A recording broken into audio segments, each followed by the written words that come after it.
Saint-Esprit, nous ressentons ta présence au milieu de nous. Ô Saint-Esprit, viens disposer davantage de notre cœur à accueillir la parole, la bonne nouvelle de Jésus-Christ. Viens, ô Saint-Esprit, nous donner la grâce d'audace, d'oser demander. Demander ce dont nous avons besoin. Demander. Il faut oser demander. Mes chers amis, veuillez vous asseoir pour écouter la parole de Jésus qui nous rassemble cet après-midi. Demandez et vous recevrez pour que votre joie soit complète, soit parfaite.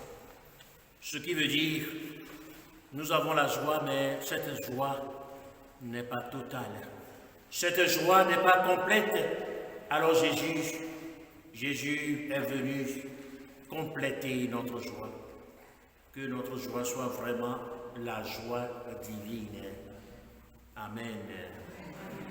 Mes chers amis, il est parfois difficile de demander ou de quémander, même quand on est en situation de manque. Demander, c'est aussi une manière de se considérer comme humilié. On s'humilie soi-même, on tend la main vers l'autre. Mais c'est ce que notre Dieu aime, parce que si nous faisons le point, il ne peut rien déposer dans nos mains. Il faut tendre la main. Et pour certains, c'est la honte ou le ridicule. Mais la cause principale, c'est aussi notre ego ou notre fierté personnelle qui nous oblige à nous replier sur nous-mêmes. Aujourd'hui, Dieu nous appelle à nous ouvrir à la bienveillance de sa bonté. Lui, de qui vient toute paternité, ne fait pas de différence entre les personnes et ne juge personne.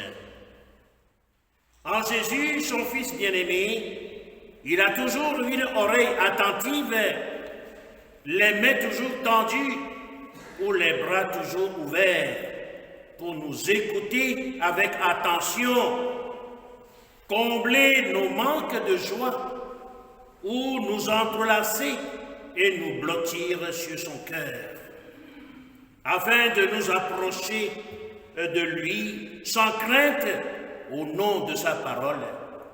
Il nous exhorte à la prière de demande. Demandez et vous recevrez, afin que votre joie soit parfaite. Mes chers amis, nous distinguons deux sortes de joie. La joie naturelle et la joie surnaturelle. La plénitude de joie à laquelle Jésus nous appelle, c'est la joie de Dieu. Or, la joie de Dieu, c'est l'homme vivant de la vie de Dieu. La joie de Dieu, c'est l'homme vivant de la vie de Dieu. Et quand la joie humaine est déconnectée de la joie de Dieu, l'homme se retrouve en situation de précarité ou d'infirmité. Beaucoup de nos souffrances viennent de là. Mes chers amis, les bontés du Seigneur ne sont pas finies. Sa miséricorde se renouvelle chaque matin. En nous voyant malmenés par des tempêtes destructrices de nos joies, il dit: venez à moi, vous tous qui peinez sous le poids du fardeau, et moi je vous procurerai le repos. Je vous donnerai la joie de Dieu. Matthieu chapitre 11, verset 28. Il y a beaucoup de situations de la vie et qui ont brisé la joie de vivre de certains d'entre nous. Ils n'ont plus de larmes pour pleurer les épreuves à répétition dans leur vie. Ils se retrouvent dans des gouffres de souffrance, de douleur. L'auteur du livre des Lamentations disait « J'ai perdu le bonheur, la paix a déserté mon âme. Et j'ai dit, toute mon assurance a disparu avec l'espérance qui me venait du Seigneur. » Lamentation, chapitre 3, du verset 17 au verset 18.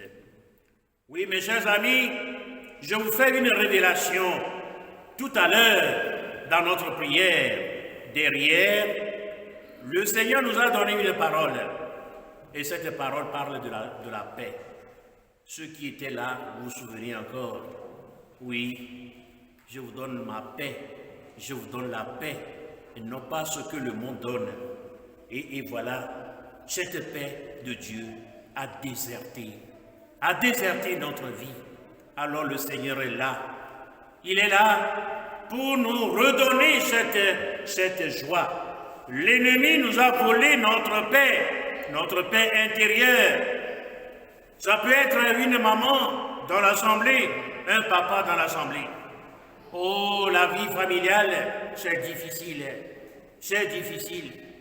Vous n'avez plus la paix. Vous n'avez plus la sérénité. Vous n'avez plus la joie de vivre. Chaque jour, vous levez avec des épreuves. Vous levez avec des larmes dans les yeux. Le Seigneur, notre Dieu, veut vous accorder aujourd'hui la paix. Celui qui vous a volé la paix n'a pas le pouvoir de vous la redonner. Lui, il est capable de détruire la paix que nous avons, la joie que nous avons dans le cœur. Mais il n'a pas le pouvoir. Seul Yeshua, Jésus, le prince de la paix, peut vraiment nous redonner, nous restituer la paix que l'ennemi nous a volée. Mes chers amis, ainsi vivaient les fils d'Israël dans leur servitude en Égypte, comme certains aujourd'hui. Alors, le Seigneur Dieu dit à Moïse, « J'ai vu la souffrance de mon peuple. J'ai entendu les cris que lui font pousser ses oppresseurs. Je connais ses douleurs. Je suis descendu pour le délivrer. » Exode, chapitre 3, du verset 7 au verset 8. Oui, le Seigneur notre Dieu il connaît ta souffrance. Il a entendu ton cri. Il t'a fait venir dans cette église cet après-midi. C'est vraiment pour te consoler. C'est vraiment t'aider à voir autrement les choses. Oui, dis-toi que tout concourt au bien de ceux qui aiment Dieu. Tout concourt au bien de ceux qui aiment Dieu.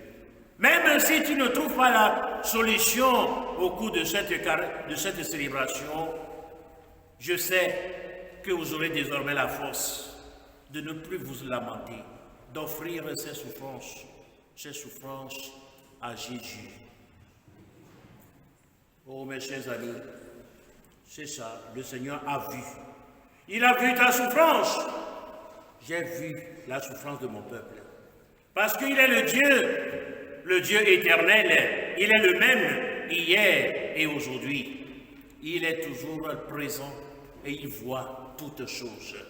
Il voit toutes choses. Il sait ce qui se passe actuellement dans ton cœur, dans ta vie. Il connaît toute ton histoire. Parfois tu as envie de pleurer. Oui, tu as envie de pleurer. Mais les larmes ne tombent même pas. Et tu es là, en se posant 1001 questions. Peut-être en maudissant comme faisait Job, il maudissait le jour de sa naissance. Mais non, reprends courage, reprends courage. Le Seigneur, il est là pour t'aider. Celui qui porte le nom qui est au-dessus de tout autre nom est descendu parmi nous, assis sur son trône élevé. Il est là pour nous délivrer. Il est là pour nous guérir. Il est là pour nous libérer. Il est là pour faire tomber les barrières et ouvrir des brèches dans nos situations d'impasse. Avec Jésus, la joie de Dieu est descendue parmi nous. Avec Jésus, la joie de Dieu est descendue parmi nous. Dans les cieux et sur la terre, il n'est aucun nom plus doux, aucun que mon cœur préfère, au nom de Jésus, mort pour moi.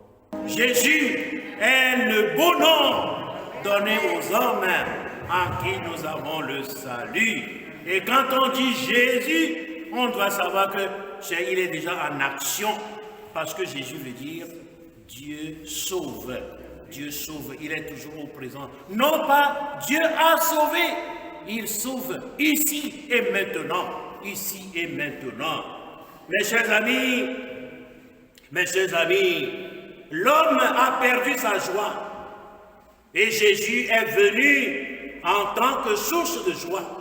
La joie de vivre et la joie d'espérer contre toute espérance. Accueillons la bonne nouvelle de sa parole. Heureux les affamés et les assoiffés de paix et de justice.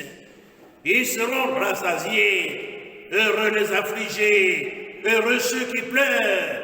Ils seront consolés. Heureux ceux qui sont persécutés par la maladie, par les épreuves de tout genre. Ils seront guéris. Jésus est la joie des cœurs qui cherchent Dieu. La joie retrouvée en Jésus-Christ, c'est la joie parfaite. Mais Dieu ne veut rien faire pour nous sans notre collaboration. C'est pourquoi il dit « Demandez et vous recevrez ». C'est ce qu'il attend de toi cet après-midi. Demande. Ne reste pas là, non, fermez la bouche. Demande. Il faut demander. C'est Jésus qui a dit. Si il sait que tu es en train de souffrir de quelque chose. Mais il te demande, il te dit, demande. Demande. Demande. Mes chers amis, il est indispensable d'être audacieux pour vivre dans le miraculeux. Bartimée avait demandé, Jésus le voyait aveugle. Mais Jésus peut agir tout de suite, mais il demande, que veux-tu que je fasse pour toi? On va dire, mais tiens, mais tu ne me vois pas. Tu me vois, non? Que je suis aveugle. Mais pourquoi tu me demandes? Mais oui, c'est ça. Jésus veut agir, mais il veut qu'on lui exprime vraiment. Il sait. Il sait.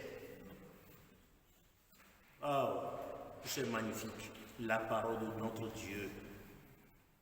Mes chers amis, comme je disais, il est indispensable d'être audacieux pour vivre dans le miraculeux. Car le royaume de Dieu appartient à ceux et celles qui se font violence et qui osent demander. Ouvre ta bouche et moi, je l'emplirai. Ouvre ta vie et moi, je la restaurerai. Mais si tu fermes la bouche et tu dis j'ai faim, mais où est-ce que la nourriture va passer?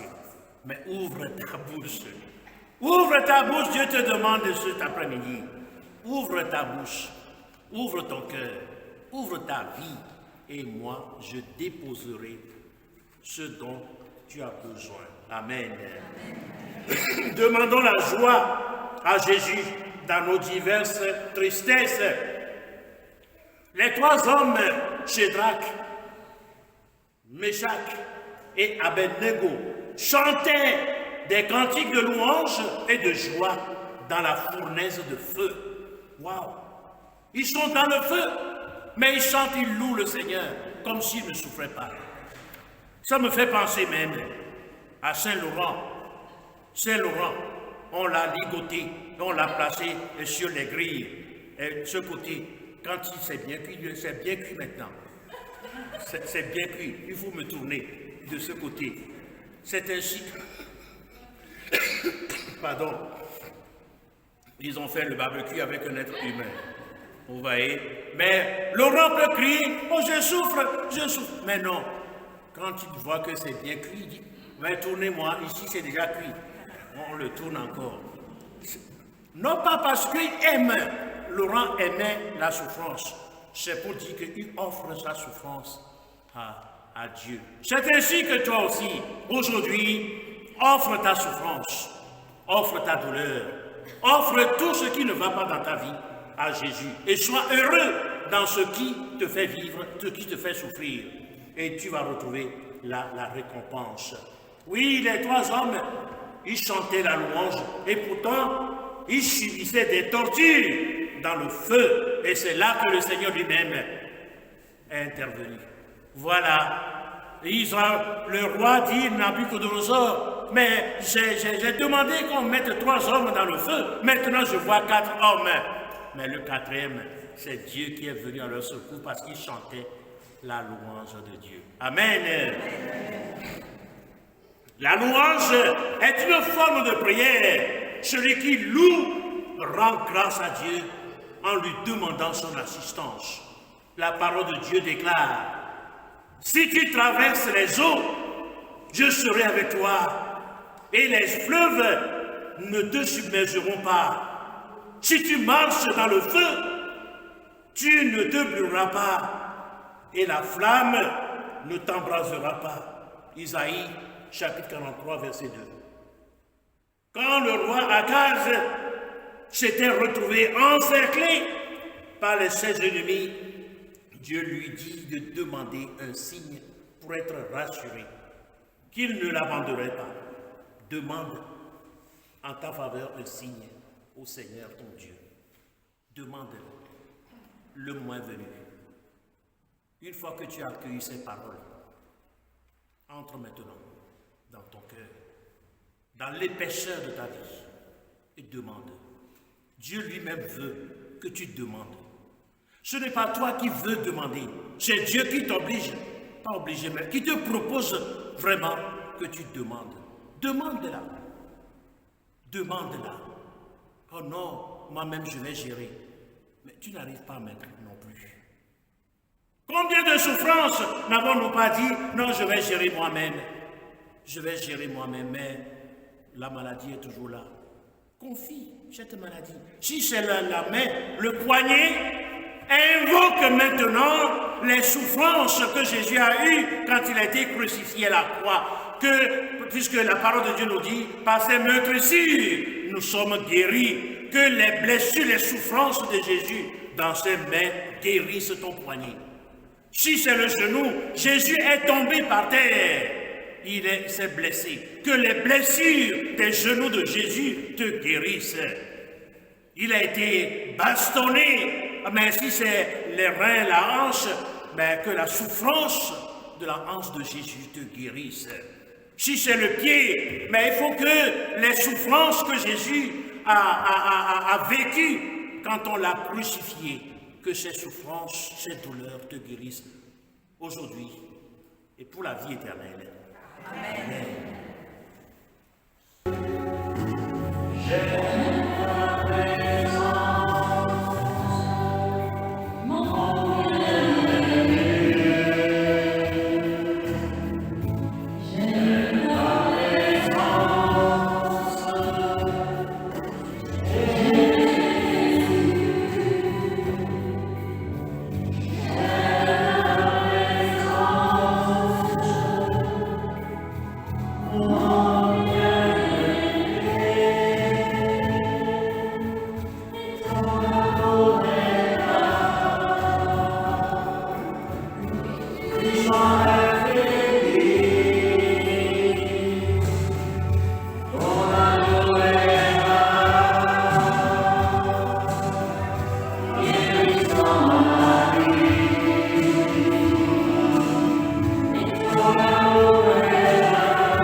de prendre tout de toi.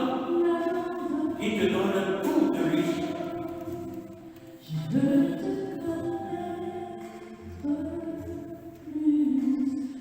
Confesse dans ton cœur maintenant que je ne sortirai pas de cette église sans trouver satisfaction à ce qui m'a conduit jusque-là.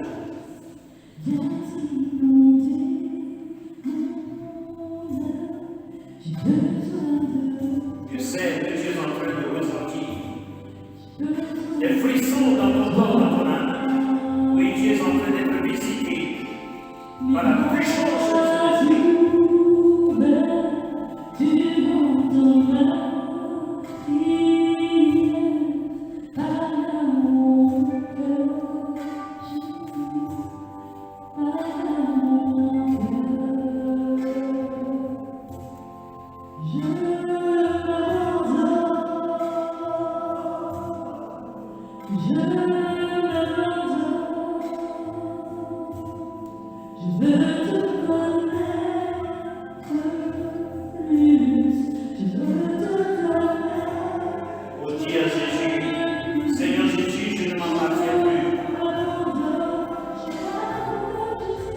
J'accepte le détriment total de la vie.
Prions le Seigneur, Seigneur Jésus-Christ, dans cet admirable sacrement, tu nous as laissé le mémorial de ta passion.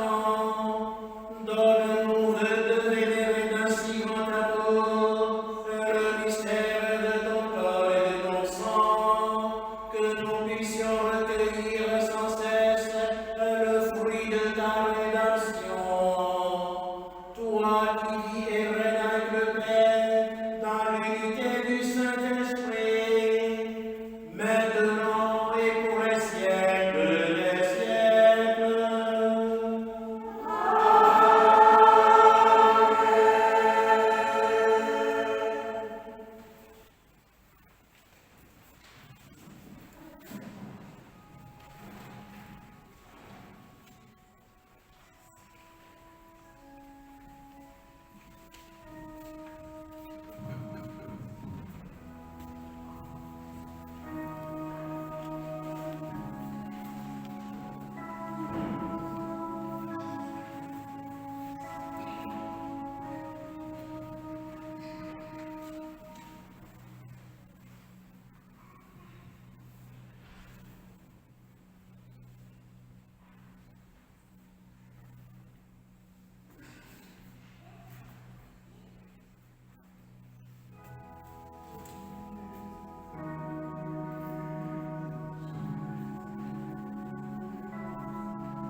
Amen.